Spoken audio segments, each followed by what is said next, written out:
Pongamos toda atención y reverencia a esta lectura. Al final encontrarás un comentario bíblico y algunas preguntas para ver qué tanto asimilaste. Hechos 3. Curación de un cojo. Pedro y Juan subían juntos al templo a la hora novena, la de la oración, y era traído un hombre cojo de nacimiento a quien ponían cada día a la puerta del templo que se llama La Hermosa para que pidiese limosna de los que entraban en el templo. Cuando vio a Pedro y a Juan que iban a entrar en el templo, les rogaba que le diesen limosna. Pedro, con Juan fijando en él los ojos, le dijo: «Míranos». Entonces él les estuvo atento, esperando recibir de ellos algo.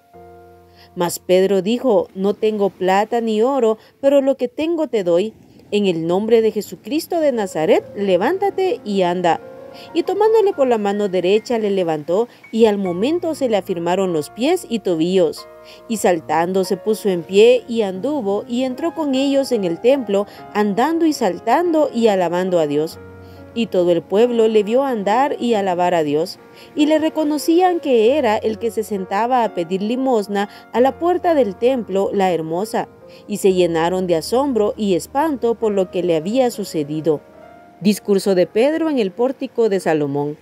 Y teniendo asidos a Pedro y a Juan, el cojo que había sido sanado, todo el pueblo atónito concurrió a ellos al pórtico que se llama de Salomón. Viendo esto, Pedro respondió al pueblo: «Varones israelitas, ¿por qué os maravilláis de esto? ¿O por qué ponéis los ojos en nosotros como si por nuestro poder o piedad hubiésemos hecho andar a éste? El Dios de Abraham, de Isaac y de Jacob, el Dios de nuestros padres, ha glorificado a su Hijo Jesús, a quien vosotros entregasteis y negasteis delante de Pilato, cuando éste había resuelto ponerle en libertad. Mas vosotros negasteis al santo y al justo, y pedisteis que se os diese un homicida. Y matasteis al autor de la vida, a quien Dios ha resucitado de los muertos, de lo cual nosotros somos testigos. Y por la fe en su nombre, a este que vosotros veis y conocéis, le ha confirmado su nombre, y la fe que es por él ha dado a esta completa sanidad en presencia de todos vosotros. Mas ahora, hermanos, sé que por ignorancia lo habéis hecho, como también vuestros gobernantes. Pero Dios ha cumplido así lo que había antes anunciado por boca de todos sus profetas, que su Cristo había de padecer.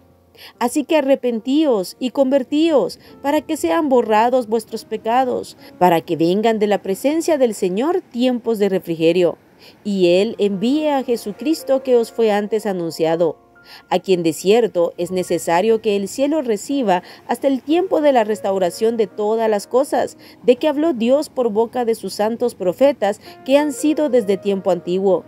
Porque Moisés dijo a los padres: «El Señor vuestro Dios os levantará profeta de entre vuestros hermanos, como a mí. A él oiréis en todas las cosas que os hable. Y toda alma que no oiga a aquel profeta será desarraigada del pueblo».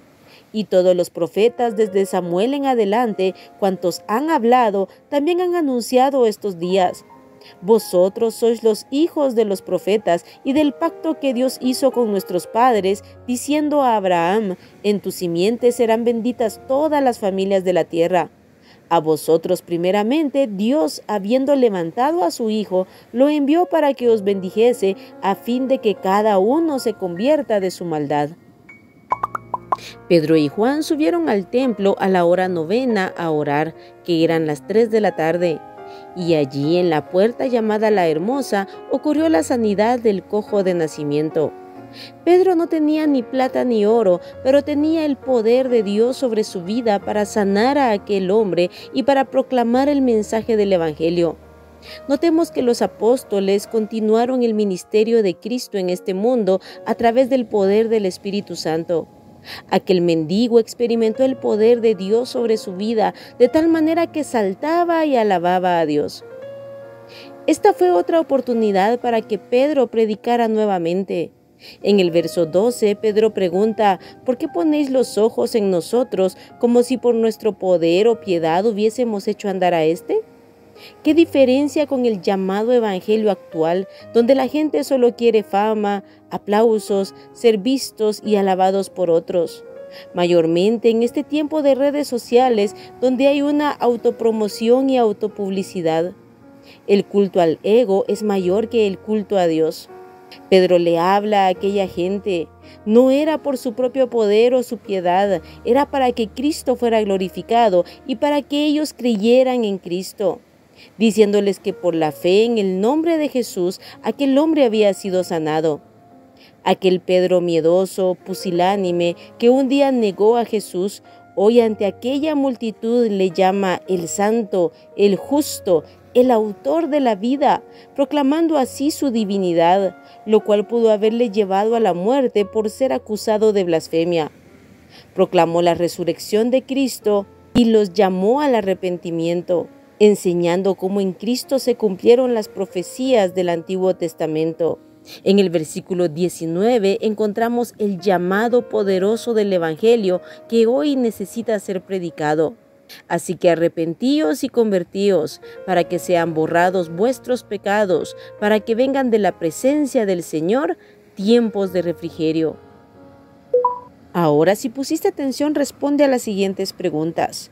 Número 1. ¿A qué hora subieron Pedro y Juan a orar al templo? Número 2. ¿Cómo se llamaba la puerta del templo donde el cojo pedía limosna? Número 3. ¿Qué les rogaba el cojo a Pedro y a Juan? Número 4. ¿Qué le dijo Pedro al momento de sanarlo?